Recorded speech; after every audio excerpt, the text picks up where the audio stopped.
तो जनाब, कहानी शुरू होती है एक छोटे से गांव के बड़े घर से, जहां रहती है एक बहू। नाम तो है रेखा, लेकिन गांव वाले उसे बुलाते हैं चटोरी बहू। कारण, भाई साहब, इसकी भूख की कोई लिमिट ही नहीं है। सुबह से रात तक इसे बस खाना चाहिए, वो भी बिना रुके, जैसे घर का फ्रीज इसका बाप का हो। अरे बहू, सुबह सुबह फिर से पराठे सेंक रही है। 8 पराठे ठूस चुकी, अब क्या पूरा खेत खाएगी? अरे मम्मी जी, वो तो वार्म अप था, असली नाश्ता तो अब शुरू होगा। वाह, नाश्ता इसके लिए वार्म अप है, और हम सोचते थे वार्म अप सिर्फ जिम में होता है। लगता है ये बहू पेट की बॉडी बिल्डर है। बहू, तेरा पेट है या गोदाम? सुबह से गेहूं की आधी बोरियों का हिसाब यहाँ ही खा गई। अरे मम्मी जी, आप समझी नहीं, ये तो मेरा डाइट प्लान है। Diet plan? अरे डाइट में तो कम खाना होता है। हाँ, लेकिन मेरी डाइट में लिखा है कम सोचना और ज्यादा खाना। डॉक्टर ने कहा है टेंशन मत लो, पाचन करो। वाह, डॉक्टर भी शायद बेकरी वाला रहा होगा। ये डाइट नहीं, ये तो गांव के राशन की महंगाई का कारण है। बहू सुन ले, इस बार तूने ज्यादा खा लिया ना, तो अगली बार तेरी थाली में सिर्फ हवा परोस दूंगी। मम्मी जी, हवा से पेट कैसे भरेगा? अरे तू जब खाती है ना, तो पूरा घर हवा हवा हो जाता है, तवे से, घी से और तेरे डकारों से। तो फिर सोचिए मम्मी जी, मैं घर की प्राकृतिक गैस सप्लाई भी हूँ। लो जी, अब बहू खुद को एलपीजी सिलेंडर मान बैठी है। बस एक फर्क है, सिलेंडर महीना चलता है और बहू आधे घंटे। बहू, कल तूने पड़ोसन की प्लेट से पकोड़ी उठाकर खा ली, थोड़ी शर्म होती तो अच्छा था। अरे मम्मी जी, वो तो बस क्वालिटी टेस्टिंग थी, मैं तो सबके लिए हेल्थ चेकअप कर रही थी। Quality testing? बहन, तूने इतना टेस्ट किया कि पड़ोसन का पूरा ड्रम खाली हो गया। नासा भी इतना रिसर्च नहीं करता जितना तू खाने पर करती है। Health checkup? पड़ोसन अभी तक तेरे चेकअप से ही बीमार पड़ी है, उसकी तो पकोड़ी का तेल भी तेरे मुंह में सूख गया। अरे मम्मी जी, मैंने तो बस स्वाद का ब्लड प्रेशर चेक किया था। बहू, अगर तू ऐसे ही सबका ब्लड प्रेशर चेक करेगी ना, तो पूरा गांव बेहोश पड़ेगा और तू अकेली खाना चबाती रहेगी। वाह, ये बहू है या गांव की मेडिकल लैब? फर्क बस इतना है, यहाँ टेस्ट रिपोर्ट नहीं, खाली थालियाँ निकलती हैं।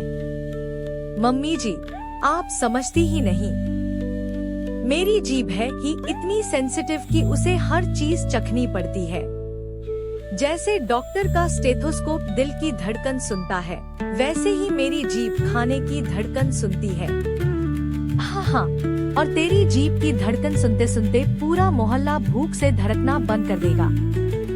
लो जी, अब बहू खुद को खाने की कार्डियोलॉजिस्ट मान बैठी है। लगता है अगला कदम होगा पकोड़ी का एक्सरे और जलेबी की एमआरआई। ड्राइंग रूम, पति का रोमांस फेल। रेखा, तुम्हारे लिए गुलाब लाया हूँ। बहू फूल पकड़कर तुरंत मुंह में ठूंसते हुए, नंदा, कसम से गुलाब जामुन जैसा टेस्ट है। गुलाब जामुन जैसा टेस्ट? भाई साहब, अब अगली बार अगर माला पहनाओगे तो शादी मंडप में ही खा जाएगी। अरे रेखा, ये खाने के लिए नहीं था, ये तो मेरी मोहब्बत का तोहफा था। तोहफा ही तो खा रही हूँ, प्यार का स्वाद लेना जरूरी है ना।